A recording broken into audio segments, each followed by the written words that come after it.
Assalamualaikum warahmatullahi wabarakatuh. Pada kesempatan kali ini saya akan berbagi tentang cara membuat grafik dengan Inkscape. Nah, di sini saya udah punya filenya.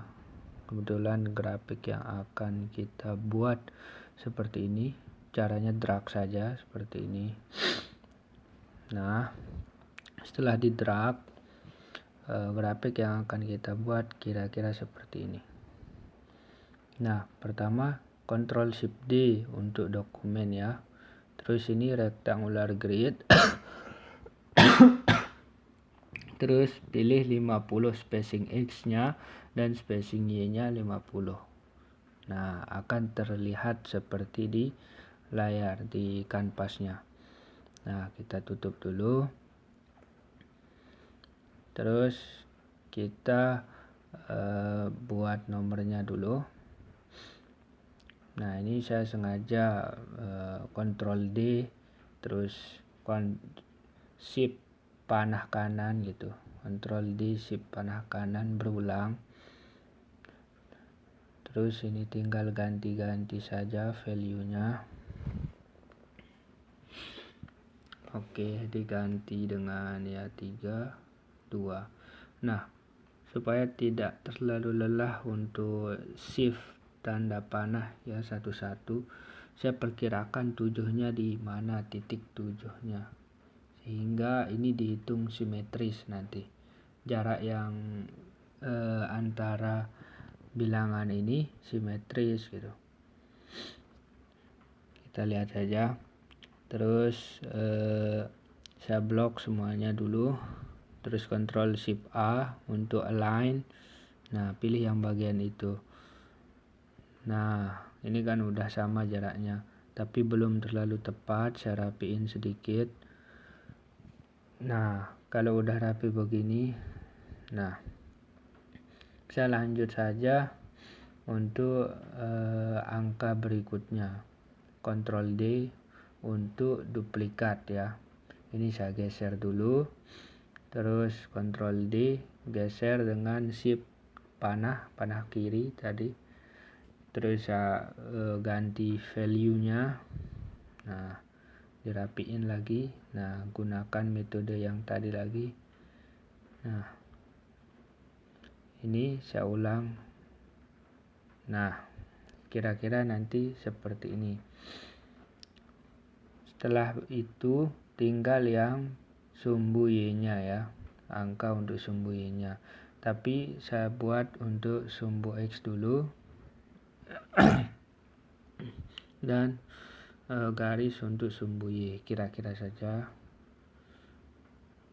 Nah, terus blok dulu kotak yang akan kita buat. Salah tadi. Nah, saya pakai R ya, ketik R di keyboard. Nah, ini kira-kira. Nah, warnanya kan ini transparan ya, tidak berwarna. Kita kasih warna. Nah, putih. Nah, karena putih jadi tertutup yang tadi. Jadinya ya Ctrl Shift R untuk halaman itu seukuran dengan page. Nah, checkboard background ini untuk membuat kelihatan mana yang benar-benar objek dan background. Background kan ini transparan ya. Nah, itu kesalahan tadi. Nah, lanjut. Saya duplikat seperti yang tadi. Nah, ini untuk rotasi bisa menekan Ctrl plus kurung siku kiri ya, kurung siku, buka kurung siku lah itu. Kalau buka kurung siku kanan itu rotasinya ke ini, ke searah jarum jam ya, kayak yang tadi. Nah, ini saya terapkan yang metode tadi lagi, duplicate, terus rotasi, terus taruh lagi. Nah, rotasi lagi. Nolnya saya rapikan dulu. Nah, untuk bisa mengklik seperti itu cukup Shift sama blok saja, drag gitu. Nah, ini saya ambil titiknya 3 sama Nah, sekarang saya mau buat guides dulu supaya kalau kita memperpanjang sesuai dengan kemiringan garis ini. Nah, pilih object to guides. Nah, kedua-duanya udah, atau Shift G ya, di keyboard Shift G. Nah, ini saya klik terus F2 baru di B gitu. Diklik dulu terus di B. Tidak perlu F2. Klik objeknya terus B. Nah, bezier. Nah, tinggal ini menurut guidesnya ya, guidesnya. Nah, setelah dapat guides gini, nah ini kan saya panjangin aja sedikit. Nah, setelah itu tinggal guidesnya di view, guidesnya dihilangin. Nah, sekarang udah bisa ya kelihatan. Terus di blok aja semua garis yang mau kita buat panah ya, kayak di sana panah. Ctrl Shift F ya untuk memunculkan menu ini. Terus ini panahnya kita pilih aja, kan ini karena awal ya, panahnya hadap sana. Nah, akhir ya seterusnya. Nah, ini udah kelihatan ya, ada panahnya tapi kecil ya. Nah, setelah itu, nah ini karena saya tidak blok satu, jadinya seperti itu. Saya ulang lagi, pilih panah yang tadi, tapi karena kekecilan kita coba lebih besar. Nah,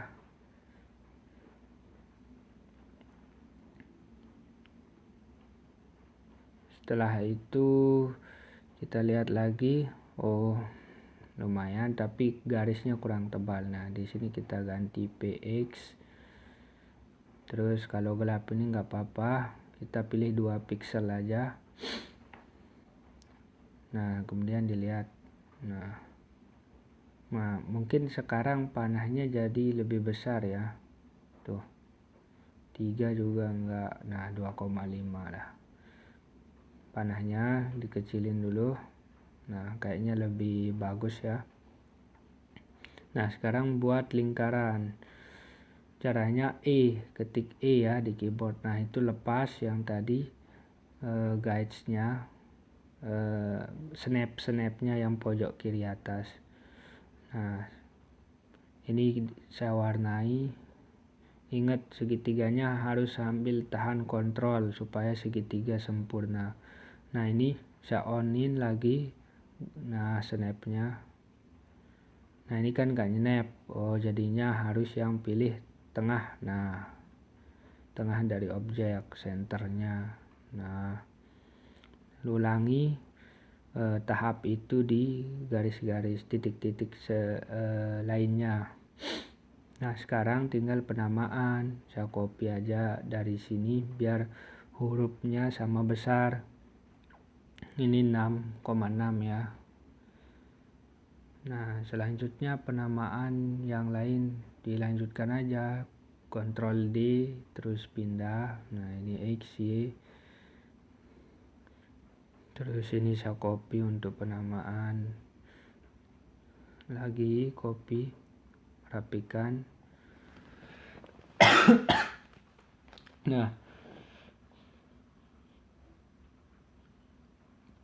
setelah begini saya kurangi snapnya lagi. Snapnya saya off. Terus ini saya mau buat garis untuk seperti gambar yang tadi. Tebelin sedikit, Ctrl Shift F ya, Ctrl Shift F. Nah, terus di ini aja. Nah, diaktifin lagi untuk pas di tengah-tengah ya. Nah, diulangi cara tersebut pada garis-garis titik-titik lainnya. Nah, nanti yang vertikal tinggal di rotate juga, terus ditaruh kayak yang tadi. Nah, setelah jadi begini, apa lagi yang kurang? Oh, ini kotak-kotak yang di belakang ya. Nah, sekarang tinggal kita buat B ya, ketik ketik B di keyboard B aja. Nah, tapi sebelum itu kita pakai layer aja biar lebih mudah. Pilih add layer, terus kita ini aja, nah Ctrl Shift L untuk memunculkan menu ini. Nah, saya di sini mencoba lock. Kita lock dulu biar tidak terganggu ya. Nah, ini tidak bisa diklik yang belakang jadinya. Pastikan kita udah di layer 2 ya untuk mengetik ini. Nah, ini saya coba snapnya grid, nggak bisa. Ternyata snapnya ini yang kita butuhkan snap ke shift, ke line lah istilahnya ya. Padahal, nah di sini saya coba buka dulu. Nah, terus ternyata udah bisa setelah saya aktifin snap yang bagian itu. Terus saya lock lagi layer 1. Nah, sekarang tinggal dibuat melingkar, dibuat apa ini namanya, bujur sangkar ya. Nah, terus lanjut saja buat garis pakai B ya, terus enter, B, enter gitu. Udah lanjut aja, lanjutin, tinggal yang vertikal lagi gitu sampai selesai. Nah, kayak gini. Nah, ini kan kita udah dapet. Nah, saya pengen transparan lagi. Saya select dulu pakai select all layer. Nah, jadinya semua yang di layer 2 ini terselect. Nah, di sini opacity-nya saya pilih 80 aja. Nah, sekarang udah agak lebih lebih transparan lah. Mungkin nggak terlalu kelihatan ya bedanya, tapi ini udah lebih transparan dari yang tadi. Terus sekarang ini nggak presisi kotak yang di belakangnya, frame-nya gitu yang putih ini. Nah, saya buka dulu layer satunya, terus kita geser. Nah, untuk membuat ini page-nya sesuai dengan ukuran objek, tadi udah saya klikkan objeknya, Ctrl Shift R ya, Ctrl Shift R. Nah, sekarang tinggal Ctrl Shift E untuk export ya. Ingat untuk export itu, nah di sini saya save dulu ya nama drawingnya, grafik. Nah, terus ingat page ya, page yang mau kita nih export jadinya page. Terus export as-nya kita mau taruh di mana? Saya taruh di desktop ya. Ini grafik, ganti grafik aja, enter. Nah, udah langsung diekspor yang ini. Ingat ini 300 dpi ya, biar bagus hasilnya. Nah, sekarang saya jangan warnai. Nah, klik yang itu. Nah, ndak warnai supaya transparan. Nah, ganti namanya transparan. Ekspor. Nah, kita lihat lagi gimana hasilnya. Ops, bukan yang ini ya. Ini salah grafik yang ini, yang tadi kita gambar. Nah, ini yang PNG. Nah, beginilah hasilnya. Ini yang latar putih ya. Terus yang ini transparan.